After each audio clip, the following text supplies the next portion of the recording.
জামাতে ইসলাম কেন চাঁদাবাজি করে না, কেন কোনো লুটতরাজের সাথে জামাত ইসলাম নেই? অন্যান্য দল যদি আমরা দেখে থাকি গত 53 বছরে আমাকে একটা দল আপনি আমাকে ইন্ডিভিজুয়াল দেখাবেন যে একটি সেবামূলক প্রতিষ্ঠান কিংবা কর্মসংস্থান তৈরি করেছে? কোনো দল পাবেন না। তাদের আইডিওলজি হচ্ছে নেতার পিছনে নেতাকর্মী ঘুরবে, জয় বাংলা নাইলে জয় বাংলাদেশ জিন্দাবাদ স্লোগান দিবে আর নেতার নাম নিবে। এটা হচ্ছে তাদের আইডিওলজি।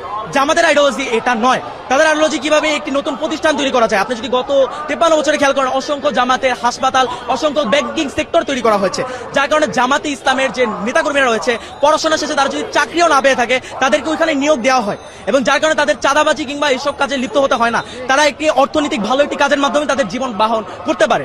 এবং ভাইটির কথায় আমি সহমত পোষণ করছি। তার কথায় আপনাদের কোনো অভিযোগ থাকলে কমেন্ট করে বলতে পারেন। জামাতের আদর্শ এবং অন্য একটি দলের আদর্শে ভিন্ন কোথায়? আমি একটি কথা বলতে চাই, অন্য একটি দলে আপনি সেন্ট্রাল থেকে টাকা পাবেন, টাকা যদি না পান আপনি চাঁদাবাজিতে লিপ্ত হবেন। আপনি বিএনপি বলুন, আওয়ামী লীগ বলুন, ছাত্র দল বলুন, ছাত্রলীগ বলুন, সবাই একই ক্যাটাগরি। আপনি ছাত্র শিবির বলুন যদি, বা ছাত্র জামাত ইসলাম বলুন, এদের অর্থ উৎস কিন্তু এইটা নয়। এদের অর্থ উৎসটা কোথায়? আমি আপনাকে বলি, ক্লাস 9-এর একটি ছাত্র, আমার নামটা ঠিক মনে নেই, আমাদের গ্রামের বরিশালের একজন ভাই, সে ক্লাস 9-এ থাকতে তার বাবা মা মারা যায়, তার পড়াশোনা সে ছেড়ে দিবে ভেবেছে। তখন জামাত যে সংগঠন তার সাথে কথা বলে যে তার সম্পূর্ণ ব্যবস্থা তারা গ্রহণ করে, তাকে সম্পূর্ণ শিক্ষিত করে, তাকে দেশের বাইরে পাঠায় পড়তে এবং তাকে ডক্টর বানিয়ে বাংলাদেশে ফেরত আনে। এখন আমার প্রশ্ন, একজন বিবেকবান মানুষ জীবনেও কি তাকে যেই দলটা, যে সংগঠনটা এত উচ্চ একটা পর্যায়ে নিয়ে গিয়েছে, তাকে জাতীয় রাষ্ট্রের সম্পদ বানিয়েছে, তাকে কি তার কাছে কি কোনো সাহায্য চাওয়া লাগবে দলটা থেকে? সে তো একজন বিবেকবান মানুষ, সে নিজে থেকে তার অর্থের 50% দান করে দেবে এই দলের জন্য।